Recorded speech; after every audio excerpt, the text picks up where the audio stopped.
కథలు చెప్తున్నాడు. పార్లమెంట్ ఎన్నికల్లో బీఆర్ఎస్ వాడు ఓట్లన్నీ బీజేపీని కేపించిండు. అందుకే మహబూబ్నగర్ కానీ, చేవెళ్ళ కానీ, సికింద్రాబాద్ కానీ, మల్కాజిగిరి కానీ, మెదక్ కానీ, నిజామాబాద్ కానీ, కరీంనగర్ కానీ, ఆదిలాబాద్లో 8 పార్లమెంట్లలో బీఆర్ఎస్ డిపాజిట్లు జప్తయితే ఇవాళ బీజేపీ వాడు గెలిచిండు. కేంద్రంలోనేమో బీజేపీ కోట్లు వేయాలి, రాష్ట్రంలో బీఆర్ఎస్ కోట్లు వేయాలని ఇవాళ బీజేపీ డిపాజిట్ కూడా ఓగొట్టుకొని బీఆర్ఎస్ వాళ్ళని గెలిపించడానికి ప్రయత్నం చేస్తుంది. ఆలోచన చేయండి. వీళ్ళ కుమ్ముక్కు రాజకీయాలు, వీళ్ళ ఫెవికాల్ బంధం. మొదటి రోజు కేటీఆర్ మాట్లాడతాడు, రెండో రోజు కిషన్ రెడ్డి మాట్లాడతాడు.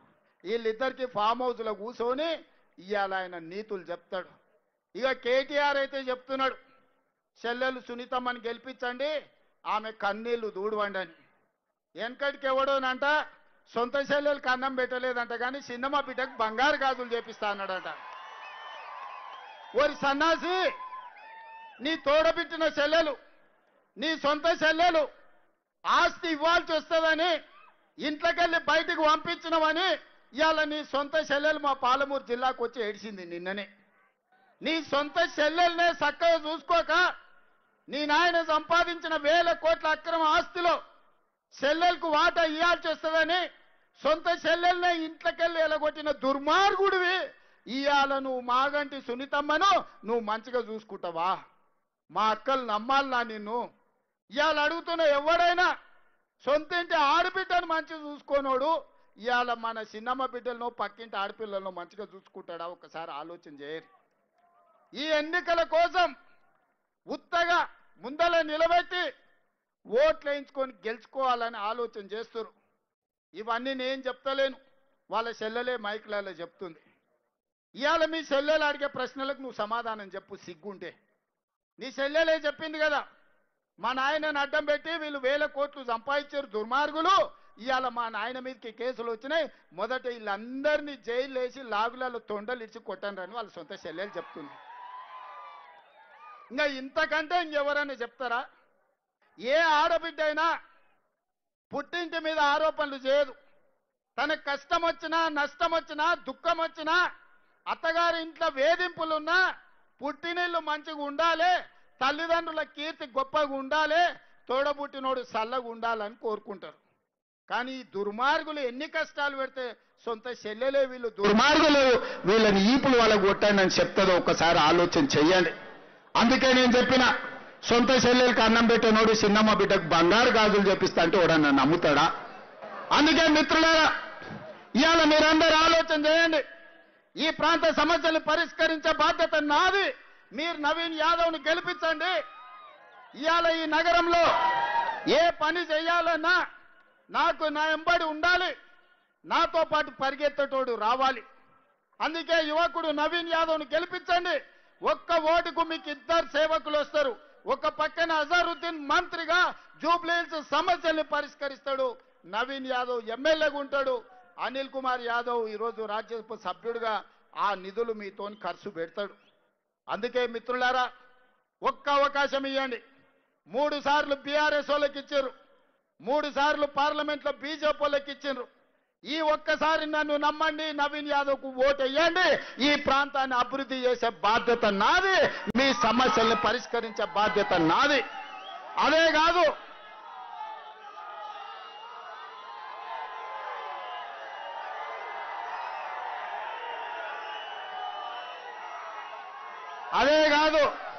మా బాబా చెప్తున్నాడు, అన్న ఈ ప్రాంతంలో పీజేఆర్ గారికి ఎక్కువ మంది అభిమానులు ఉన్నారు. ఆనాడు పీజేఆర్ గారు వివిధ ప్రాంతాల నుంచి వచ్చిన వాళ్లకు ఈడ ఉండడానికి నిలువ నీడిచ్చిండు. ఈ బోరబండ చౌరస్తకు పీజేఆర్ బోరబండ చౌరస్తా పేరు పెట్టమని. తప్పకుండా విజయోత్సవ ర్యాలీకి మళ్ళా ఇక్కడికి వస్తాం. ఈ చౌరస్తకు పీజేఆర్ బోరబండ చౌరస్తా అని పేరు పెట్టుడే కాదు, పీజేఆర్ విగ్రహాన్ని పెట్టించి మీ అభిమాన నాయకుడి విగ్రహాన్ని పెట్టించడానికి, ఈ ప్రాంత సమస్యల్ని పరిష్కరించడానికి నేను మళ్ళా మీ దగ్గరికి వస్తా. ఇవాళ వాళ్ళు ఎవ్వరు ఏం చేసినా, ఎన్ని ఓట్లు వేసినా మళ్ళీ దొంగకు దొరకకుండా పోతారు, తుపాకీ గుండుకు కూడా అందరూ. ఇవాళ కేవలం ఓట్లున్నాయని ఈ పక్క వచ్చారు. ఈ 20 నెలల్లో వాళ్ళ ఎమ్మెల్యేనే ఉన్నప్పుడు ఎప్పుడన్నా వచ్చిండ్రా? అందుకే ఇవాళ మీరందరూ ఆలోచన చేయండి. ఒక మంచి పనికి శ్రీకారం చుట్టండి. ఒక యువకుడికి అవకాశం ఇవ్వండి. మీ ప్రాంతంలో పుట్టి మీ ప్రాంతంలో పెరిగి మీ సమస్యల పట్ల అవగాహన ఉన్నోడు ఈ ప్రాంతాన్ని అభివృద్ధి చేసే బాధ్యత నేను తీసుకుంటా. ఈ ప్రాంతానికి అవసరమైన నిధులు ఇస్తా. మీకు జరిగిన నష్టాన్ని పూడ్చుతా. ఇందిరమ్మ ఇండ్లు కూడా పట్టాలు ఉన్నోళ్ళకి ఇండ్లు కట్టుకోవడానికి మీకు ఇందిరమ్మ ఇండ్లు ఇచ్చే బాధ్యత నాది. మీ గ్రామాలలో మీరు ఊరికి పోయినప్పుడు మీ ఊర్లో చూడండి, 10 ఏళ్ళు ఆగిపోయిన ఇందిరమ్మ ఇండ్లు నేను బాధ్యత తీసుకున్నాక పేదోళ్ళందరికీ ఇందిరమ్మ ఇండ్లు ఇవాళ గ్రామాలలో ఇచ్చినాం. ఈసారి వంతు పట్టణంలో పేదోళ్ళకి ఇందిరమ్మ ఇండ్లు ఇచ్చే బాధ్యత నాది. వచ్చి బస్తీలో నవీన్ కూర్చుంటాడు. ఏ పేదోళ్ళకి ఇండ్లు లేవో మీ అందరికీ ఇందిరమ్మ ఇండ్లు మంజూరు చేయించే బాధ్యత నవీన్ యాదవ్ తీసుకుంటాడు. నవీన్ యాదవ్ మళ్ళీ మీ ఇల్లు తిరుగుతాడు. రాబోయే 3 ఏళ్ళు మీ ఎమ్మెల్యేగా అసెంబ్లీ ఉన్నప్పుడు తప్ప మీ బస్తీలే తిరుగుతాడు. మీ మధ్యలోనే ఉంటాడు. మీ సమస్యలు తెలుసుకుంటాడు. మీ సమస్యల్ని పరిష్కరిస్తాడు. నాకు సంపూర్ణమైన విశ్వాసం ఉంది. 2014 నుంచి గెలిచిన ఓడిన కష్టాలలో కన్నీళ్లలో మీకు తోడుగా నిలబడి ఓటమిని దిగమింగుకొని మీకోసం మీ అండగా నిలబడ్డాడు నవీన్ యాదవ్. రేపైనా మీకు అండగా ఉంటాడు. మీకు సేవ చేస్తాడు. మీరందరూ కూడా నిండు మనసుతో నవీన్ యాదవ్ను మీరు ఆశీర్వదించండి. మీరు ఆశీర్వదిస్తే ఈ ప్రాంతానికి 100 కోట్ల రూపాయల నిధులు తీసుకొచ్చి ఈ ప్రాంతాన్ని అభివృద్ధి చేసే బాధ్యత నేను తీసుకుంటా అని చెప్పి మీ అందరి దగ్గర సెలవు తీసుకుంటున్నా. గెలిపిస్తారా? గెలిపిస్తారా? బాబా చెప్పినట్టు 30,000 మెజార్టీ జూబ్లీ హిల్స్ లో రావాలి. వస్తుందా? ఇస్తారా? సిద్ధమేనా? సిద్ధమేనా? సిద్ధమేనా?